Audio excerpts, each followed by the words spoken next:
সকল শিক্ষার্থীকে স্বাগত জানিয়ে শুরু করছি ম্যাথ ক্লাস। আজকে আমি ম্যাথ ক্লাসে অষ্টম শ্রেণীর চতুর্থ অধ্যায় এর কোশ্চেন নম্বর 5 এই অঙ্কটি সহজে সমাধান দেব। তাহলে দেখো এখানে কোশ্চেন নম্বর 5-এ দেওয়া আছে 10% মুনাফা হারে 3 লক্ষ টাকা কত বছরে মুনাফা আসলে দ্বিগুণ হবে। তাহলে লিখি এখানে বা দেওয়া আছে এখানে কত মুনাফার হার 10%, তাহলে লিখি মুনাফার হার আর দিয়ে প্রকাশ করা আর ইকুয়াল 10% ইকুয়াল 10/100 এত মুনাফার হার। এবার হচ্ছে 3 লাখ টাকা অর্থাৎ আসল বা মূলধন বা আসল কি দ্বারা প্রকাশ করে, পি দ্বারা প্রকাশ করে মূলধন বা আসলকে। কত টাকা? 3 লাখ টাকা অর্থাৎ 3,000,000 এত টাকা। এরপর দেখো মুনাফা আসলে দ্বিগুণ, তাহলে লিখি মুনাফা আসলের দ্বিগুণ হলে লিখি মুনাফা আসলে দ্বিগুণ ইকুয়াল 3 লাখকে 2 দিয়ে গুণ করে 6 লাখ টাকা।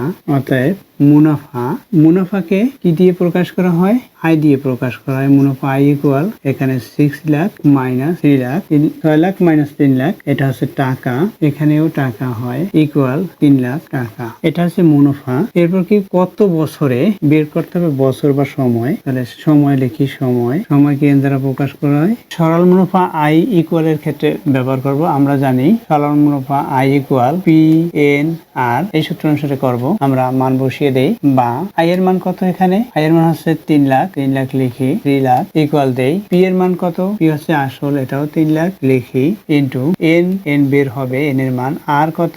আর হচ্ছে এখানে 10/100, এটা হচ্ছে আর এর মান বা লিখি আমরা এন এর মান বের করবো। দেখো এই 100 দিয়ে এটাকে যদি ভাগ দেই অর্থাৎ 100 দুইটা শূন্য, এটারও দুইটা শূন্য বাদ যাবে। অথবা আমরা এভাবেও লিখতে পারি, এভাবে এক টানে কেটে দিয়ে দুইটা শূন্য বাদ দিয়ে লিখবো, অর্থাৎ এখানে 3000 টাকা থাকবে। 3000 টাকার সাথে 10 গুণ হবে, সেটা দিয়ে আবার ভাগ দিলে এন এর মান বের হবে বা এন ইকুয়াল। তাহলে আমরা লিখতে পারি এখানে 3 লাখ উপরে লিখলাম লব হিসাবে 3 লাখ লিখি বাই কত দিয়ে ভাগ দেব? এই 3000 সাথে 10 গুণ করলে 30,000 হয়ে যাবে। তাহলে এখানে 4টা শূন্য হলো। এখন আমরা এটা দিয়ে ভাগ দেব। তাহলে ভাগ দিলে কত হবে? দেখো এটার মধ্যে কতবার যায়? এখানে 4টা শূন্য, এখানে 4টা শূন্য বাদ দেই, 3 বাদ দেই, 10 হবে। 10 শুধুমাত্র 10 হলো। তাহলে এন কত?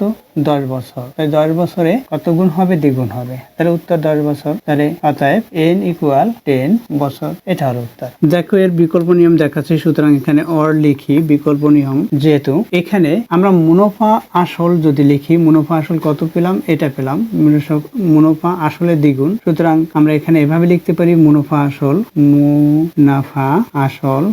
আসলকে এ দ্বারা প্রকাশ করা হয়। এ ইকুয়াল এখানে কত পেয়েছি? 6 লাখ পেয়েছি, এটা 6 লাখ টাকা, এটা লিখলাম। এবং মুনাফা কি? এখানে মূলধন কি ছিল এবং মূলধন বা আসল, এটা আমরা লিখতে পারি আসল বা মূলধন এখানে পি ইকুয়াল 3 লাখ টাকা। এরপর হচ্ছে মুনাফা আসল পেয়েছি, মূলধন পেয়েছি, সময় এটা বের করতে হবে এবং শতকরা মুনাফার হার আর ইকুয়াল আমরা পেয়েছি 10% অর্থাৎ 10/100, এটা পেয়েছি আর ইকুয়াল বের করতে হবে এন ইকুয়াল হোয়াট। এখন দেখো আমরা জানি যেহেতু বিকল্প নিয়ম, আমরা জানি এ ইকুয়াল মুনাফা আসল, এটাকে মুনাফা আসল বলা হয়। দেখো তাহলে লিখি আমরা জানি মুনাফা আসল A equal P into 1 plus n r, এটা আমরা জানি বা মান বসিয়ে দেই। এর মান হচ্ছে 6 লাখ ইন্টু পি এর মান হচ্ছে 3 লাখ, 1 প্লাস এন এর মান নেই, এন এর মান বের হবে ইন্টু আর এর মান কত? 10/100, এটা। এখন এই 3 লাখ দিয়ে 6 লাখকে ভাগ দেই, তাহলে এখানে 2 হবে শুধুমাত্র ইকুয়াল। এখানে কি হবে? এখানে দেখো এই যে 1, তাহলে এখানে 3 লাখ থাকলো না, এখানে 1 থাকলো, এরপর হচ্ছে প্লাস এখানে 10 দিয়ে এটাকে যদি ভাগ দেই, 10 দিয়ে এখানে 100কে ভাগ করলে কত? n/10 হবে, এত হলো। এখন এখানে এই যে 1 আছে, 1 পক্ষান্তর করে লেফট সাইডে নিয়ে আসি, তাহলে কি হবে? 2 বিয়োগ 1, এটা হলো ইকুয়াল n/10। এখানে লিখতে পারি পক্ষান্তর সংক্ষিপ্ত লিখি পক্ষান্তর করে, এরপর আর গুণ করবো। পক্ষান্তর করছি, এখানে দেখো কত হয়? তাহলে 2 থেকে 1 বিয়োগ করলে 1 হবে ইকুয়াল n/10। এখন আমরা যদি আর গুণ করি বা, তাহলে কি হবে? আর গুণ করলে n ইকুয়াল 10 হলো। এখানে বছর লিখে দেই, এটা হচ্ছে অ্যান্সার। দেখো আমরা মুনাফা আসলের এই সূত্রটি থেকেও আমরা সময় বের করতে পারি। দেখো এরপরও বিকল্প নিয়ম আছে, সেটা ঐকিক নিয়ম। যদি তোমরা সেই বিকল্প নিয়ম শিখতে বা জানতে চাও তাহলে অবশ্যই কমেন্টস করবে, কমেন্টস বিকল্প নিয়ম শিখতে বা জানতে চাচ্ছি, তাহলেই আমি বিকল্প নিয়ম করে দেখাবো। দেখো এখানে সরল মুনাফার ক্ষেত্রেও যে অ্যান্সার হলো এখানে 10 বছর, এখানে মুনাফা আসলের ক্ষেত্রেও সেই একই অ্যান্সার। সুতরাং মুনাফা আসলের ক্ষেত্রে আমাদের এই প্রতীক ব্যবহার করতে হবে এ, এখানে 6 লাখ, একবারে সরাসরি এখান থেকে আমি লিখে দিয়ে দেখিয়েছি এখানে 3 লাখের সাথে 2 গুণ অর্থাৎ দ্বিগুণ হলে মুনাফা আসলে, তারপর 6 লাখ পেয়েছি।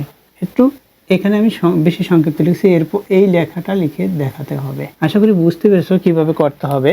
এতক্ষণ ম্যাথ ক্লাসের সাথে থাকার জন্য সকলকে ধন্যবাদ জানিয়ে আজকের মতো বিদায় নিচ্ছি।